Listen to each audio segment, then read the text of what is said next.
बताओ, ऐसी बातें मतलब दिल खोल के कर देना।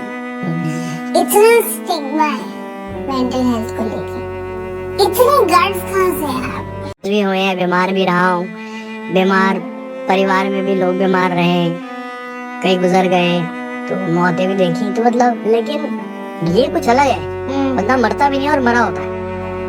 तो इसके बारे में मुझे लगता है कि बताना चाहिए लोगों को। हमारे हिंदुस्तान में क्या बल्कि पूरे वर्ल्ड में डॉक्टर्स है ही नहीं इसके लिए। तो आपको जाननी है तो मैं आज आपके लिए एक ब्रेन एक्सपर्ट ही लेके आ गया हूँ, brain mapping expert I should rather से।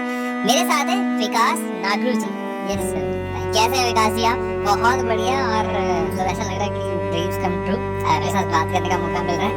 देखिए हमारा उद्देश्य ये रहता है, ये पॉडकास्ट का क्या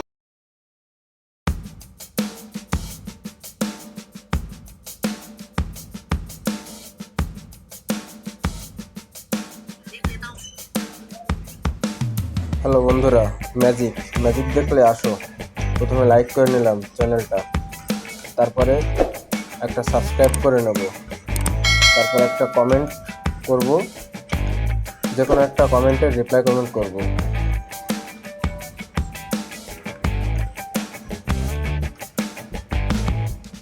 রিপ্লাই কমেন্ট করার পরে এবার শেয়ার অপশানে যাব। শেয়ার অপশানে গিয়ে এই কপি লিঙ্কের পরে